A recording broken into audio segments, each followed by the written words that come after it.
Hello students, कैसे हो सारे एक सारे। आज से हम स्टार्ट करेंगे चैप्टर नंबर 10। मुझे पता है थोड़ा सा हम लेट हो गए हैं, लेकिन मैं टाइम पे कवर कर लूंगा।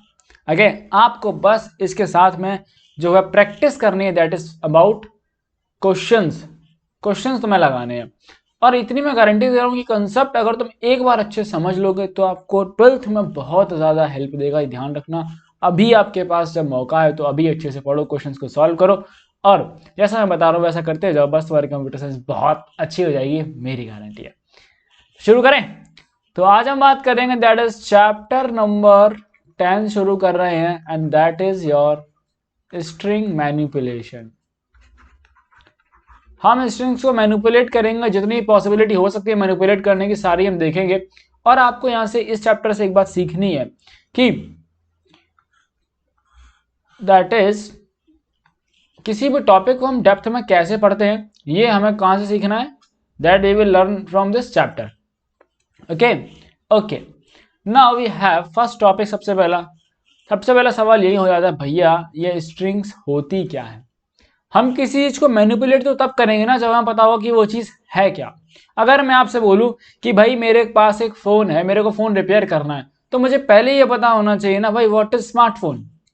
ओके, तो पहला क्वेश्चन ये बन जाता है कि भैया what is a string. Okay, बात करते हैं स्ट्रिंग क्या है। A string is a sequence of characters. क्या है ये? It is a sequence of characters. देखो मैं आपको पहले ही बता देता हूं, अगर आप लिखना चाहते हैं तो मेरे साथ भी लिख सकते हैं, कोई इश्यूज नहीं है। और अगर हैंड नोट्स लेना चाहते हैं वो भी ले सकते हैं, लिंक डिस्क्रिप्शन में अवेलेबल है। Okay, a sequence of characters stored in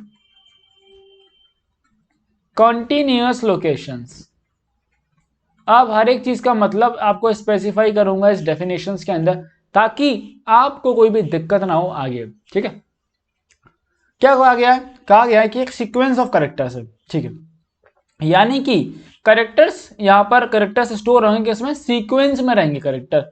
okay okay, for example we have a string that is x is equals to Python. Okay, जैसे कि मैंने आपको पहले ही बताया था कि जो लिस्ट होती है उसमें क्या करते हैं हम सीक्वेंस ऑफ एलिमेंट्स होता है। ठीक है, बहुत सारे एलिमेंट्स एक लिस्ट बनती है, तो हमारी स्ट्रिंग क्या होगी, बहुत सारे कैरेक्टर्स को जोड़ करके एक स्ट्रिंग बनती है। अब एक स्पेशलिटी है इसके बारे में, that is it is stored in continuous location. इसका मतलब क्या है? इसका मतलब ये कि जो एलिमेंट्स हैं ये आपके कंटिन्यूस लोकेशन पे स्टोर्ड होते हैं। यानी अगर हम इसको थोड़ा सा जूम इन इफेक्ट अपना ऐड करें, अगर मैं इसको थोड़ा सा जूम करके लिख दूं कुछ इस तरीके से, and let us consider an example कि जो P है, मैं मान लेता हूं P हमारा स्टोर हो रखा है 101 एड्रेस पे, तो हमारा जो Y होगा that will be stored at 102 address and T will be stored at 103 address and next will be 5 and will be at 6। इसका मतलब क्या है कि जो भी हमारे एलिमेंट्स हैं वो स्ट्रिंग्स के, वो एक कंटिन्यूअस लोकेशन में स्टोर हो रहे होंगे। क्या बात समझ में आई? कहां स्टोर हो जाएंगे? They will be stored eight continuous location.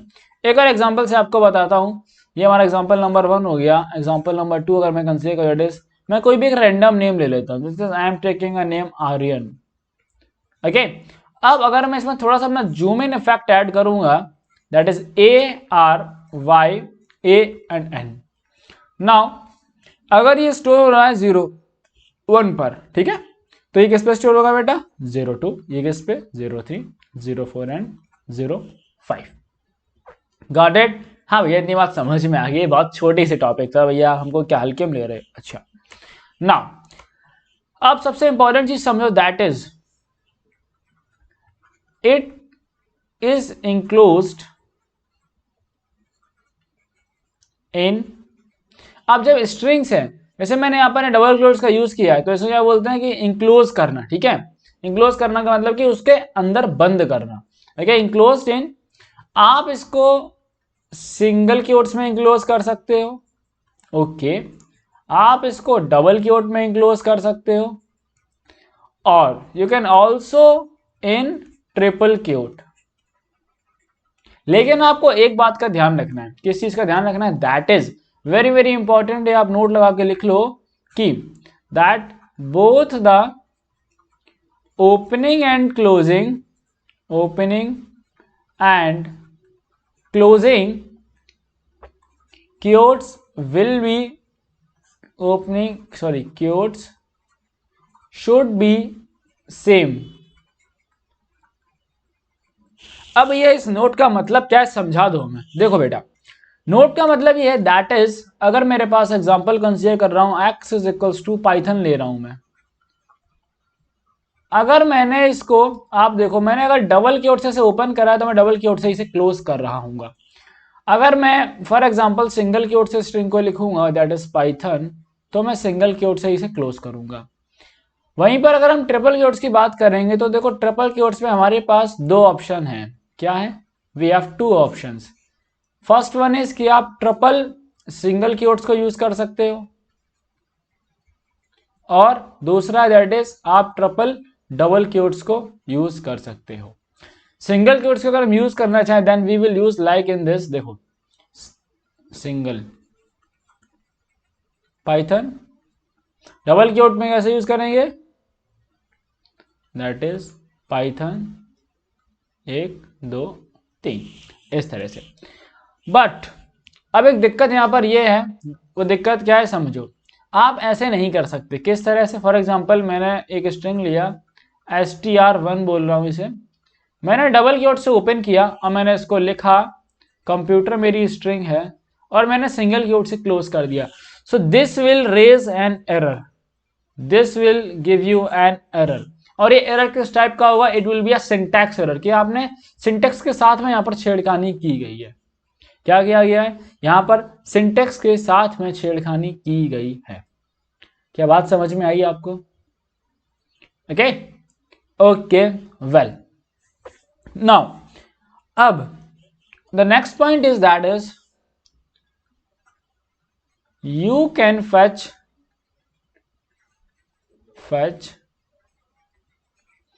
any character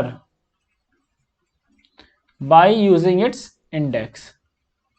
अगर आपको अपनी स्ट्रिंग में से कोई भी पर्टिकुलर कैरेक्टर यूज करना है, for example I want to use p, तो आप क्या करोगे? आपको उसका इंडेक्स पता होना चाहिए। अब इंडेक्सिंग के बारे में भी आगे बता रहा हूं मैं आपको। ओके ठीक है, नाउ अब बात करते हैं इंडेक्सिंग के बारे में। What is indexing? Indexing is basically कि हम अपने जो एलिमेंट्स हैं उनको एक ऑर्डर में नंबरिंग देते हैं। क्या करते हैं? ऑर्डर में नंबरिंग देते हैं। इंडेक्सिंग हमारी दो टाइप की होती है, that is of two types. That is your forward indexing and then we have backward indexing. One is your forward indexing and second is your backward indexing. Okay okay, now अब एक बात ध्यान से समझो। Indexing को आगे continue करने से पहले एक नया कंसेप्ट आपको बताना चाहूंगा, it's very very important for you, that is length of string. Concept is length of string. Length of string का मतलब समझ लो। Length of string is the total number of characters in a string.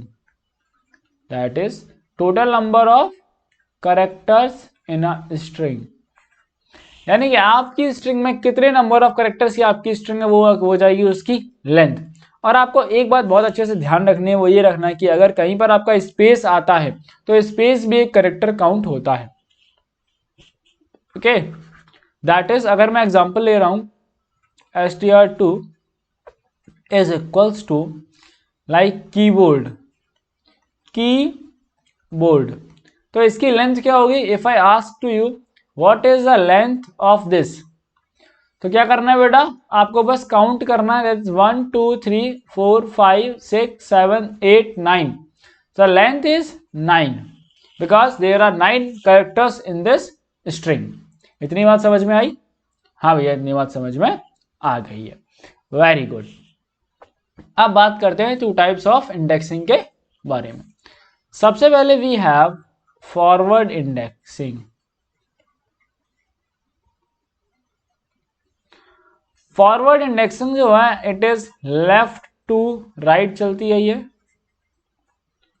It start from zero. Start कहां से होती है? Zero से start होती है and it ends at length minus one. Length minus one, इसलिए मैंने आपको पहले लेंथ का कॉन्सेप्ट यहां पर समझाया है। देखो, अगर मेरे पास एक स्ट्रिंग है, फॉर एग्जांपल पाइथन PYTHON, थोड़ा जूम इन इफेक्ट लगा के मैंने लिखा हुआ है, और क्या होगा? जीरो से स्टार्ट होगा। पहली बात तो लेफ्ट से राइट जाएगा। ये कैसा जाएगा बेटा? लेफ्ट टू राइट चलती है आपकी। जीरो से स्टार्ट होगा, 0 1 2 3 4 एंड 5। अब अगर मैं अपने कंसेप्ट मैंने बताया, इसका स्टार्ट दो कहां से हुआ है? स्टार्ट हुआ है जीरो से। आप देख सकते हो स्टार्ट हुआ है जीरो से। एंड कहां पर हुआ है? ये लास्ट इंडेक्स, लास्ट क्या आया है? End is equals to 5।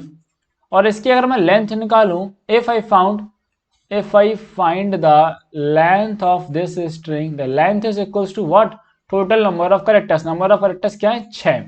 तो can I say that it is 6 minus 1? Can I say that it has length minus 1? बात समझ में आई नहीं आई? क्या बात समझ में आई आपको? आया नहीं आया? हाँ भैया आया, बहुत बढ़िया। Now we have number second, that is backward indexing.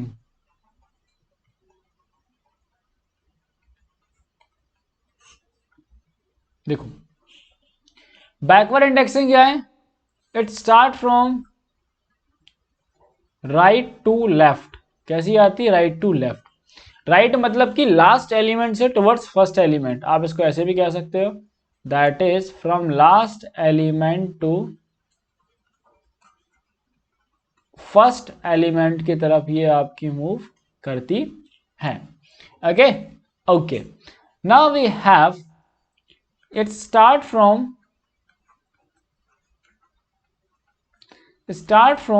minus of length. Sorry, wait. Start from minus of 1 and its end at that is minus of length. किस पर एंड हो रहा है? ये एंड होता है आपका माइनस ऑफ लेंथ पर। अगर मैं सेम स्ट्रिंग को कंसीडर करूं, दैट इज PYTHON, देन अगर मैं इसकी इंडेक्सिंग करूं, that will B -1 -2 -3 -4 -5 -6 to this side, that is right to left। अब आप देख सकते हो कि स्टार्ट कहां से हुआ है? इट स्टार्ट फ्रॉम -1 और ये एंड कहां पर हो रहा है? That is -6। और 6 क्या थी हमारी? लेंथ क्या थी? -6। That is minus of length पर ही हमारा एंड हो रहा है। ओके, नाउ अब एक बार हम दोनों को एक साथ कंसीडर करेंगे और कुछ नई चीज आपको बताता हूं, that is PYTHON and we have 0 1 2 3, forward ऊपर लिख देता हूं, 0 1 2 3 4 and 5, -1 -2 -3 -4 -5 and minus of 6। Okay, ये क्या है? This is our forward and this is our backward indexing. Let's suppose कि ये जो पाइथन लिखा हुआ है, ये हमारा कोई एक नेम नाम का, कोई n नाम का वेरिएबल है, उसके अंदर ये हमारी स्ट्रिंग स्टोर हो रखी है। सो अगर आप इसको ऐसे भी यूज कर सकते हो, it is n of 0 is equals to p and it is also equals to n of -6. So n of 1 is equals to y and that is also equals to n of -5. n of 2 is equals to t, that is equals to n of minus of 4. So n of 3 is equals to h, that is equals to n of -3. In the same manner, that is n of 4 is equals to o, that is equals to n of minus 2. Now n of 5 is equals to n and that is equals to n of minus 1. Okay well, ये बात समझ में आ गई होगी आपको, individual हमारा जो है कैसे हम नेगेटिव और सिम होता है. ओके चलो, अगर आपको यहां से कोई भी पर्टिकुलर एलिमेंट आपको यूज करना है, okay wait a second, for example आप कोई पर्टिकुलर एलिमेंट यूज करना है तो आप क्या लिखोगे, किस तरह इसको यूज करोगे. बहुत कॉमन सा चीज है लेकिन आपको फिर भी मैं समझा देता हूँ. देखो, अगर मैं यूज करना चाहता हूँ, फॉर एग्जाम्पल टी को मुझे यूज करना है तो मैं फॉरवर्डिंग में क्या लिखूंगा, एन ऑफ 2. और मैं बैकवर्ड में फिर इस चीज को क्या लिखूंगा, मैं लिखूंगा एन ऑफ माइनस 4. वेल, अब मैं तुम्हें बताऊंगा दैट इज कि कैसे हम कन्वर्ट करेंगे, how can we convert the backward string to backward indexing to forward. हम बैकवर्ड को फॉरवर्ड में कैसे चेंज करेंगे. फॉर एग्जाम्पल अगर मुझे दिया गया है एन ऑफ माइनस 5 और मुझे नहीं समझ में आ रहा है तो मैं सिंपली क्या करूंगा, that I will just add the length. I will just add the length and it will be the forwarding index से आपको उसका सीक्वेंस बहुत आराम से मिल जाएगा. देखो लेंथ क्या थी हमारी, length is here 6, length is equals to,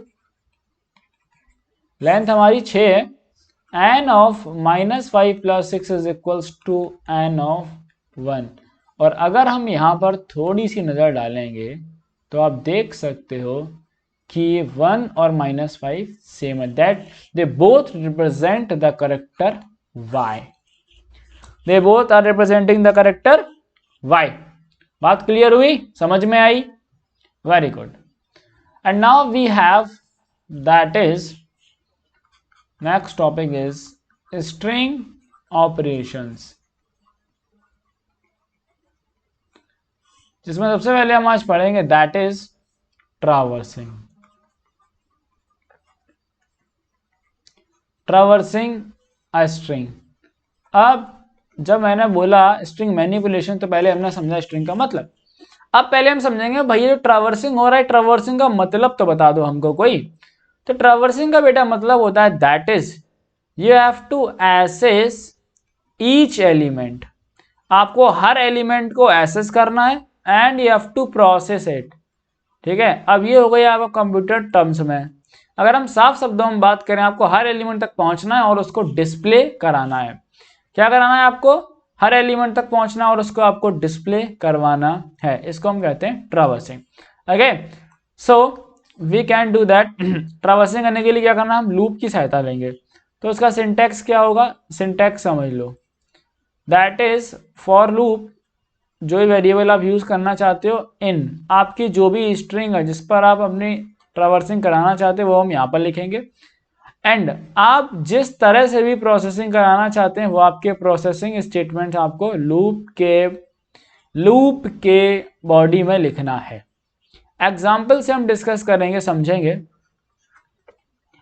for example, for x इन, मेरे पास एक स्ट्रिंग है एस नाम की. ठीक है, S is equals to Python, S is equals to Python in S. Then we will just print X comma, मैं सब में डैश प्रिंट कराना चाहता हूं सबके बीच में, and I will just use and with only space. ठीक है, ये मैंने एंड इसलिए यूज किया बिकॉज नेक्स्ट हमारा जो करेक्टर है वो नई लाइन में ना आ जाए. तो इसका आउटपुट होगा that will, it will produce the output that will B p dash y dash t dash h dash o dash n. ठीक है, इस तरह से इसका जो आउटपुट है वो आएगा. ओके ओके, बात क्लियर हुई, वेल. नाउ अब इसको हम एक बार, मैं आपको इसको चला कर भी दिखा दूंगा जिससे कि आपकी अंडरस्टैंडिंग थोड़ी सी और अच्छी हो जाए. और हमारा टारगेट भी यही रहेगा कि मैं आपको सारी चीज़ें इस तरह से पढ़ाई जाए इस चैप्टर से कि मैं आपको लाइव दिखाता चलूं. ओके, जिससे कि आपको भी दिक्कत नहीं होगी और हम एक बेस्ट क्वालिटी कंटेंट बना पाएंगे. ओके, अभी तो जस्ट थोड़ा सा स्टार्टिंग में आई थॉट कि हम इसे नेक्स्ट वीडियो में कवर करेंगे, बट मैंने कहा मैं अभी कवर ही कर लेता हूँ, तो इसके लिए थोड़ा सा टाइम लग रहा है। तब तक के लिए अगर तुम चैनल सब्सक्राइब नहीं किया हो तो सब्सक्राइब कर देना, और साथ में ये बता दो कि किस स्कूल से हो और आप जो वीडियो देख रहे हो, ताकि मुझे पता चले यार, जब तुम्हारा दोस्त देखे तो उस पर एक लाइक आ जाना चाहिए, है ना। और ये मैं देखता हूँ कि मेरे स्कूल से क्या कोई बच्चा है जो मेरी वीडियोस को देखता है, ये भी तो मुझे पता चले। Okay okay, so we are in this mode here। चलो सबसे पहले क्या करेंगे हम, सबसे पहले हम चाहिए string, that is s is equals to we have a string called python। मैंने एक स्ट्रिंग बना लिया, and I'm going to traversing, so for x in s I will just print my x comma that is by this and is equals to this। okay, so let's execute this। so here you can see that is your output is like that। okay, you can see your output that is like this। okay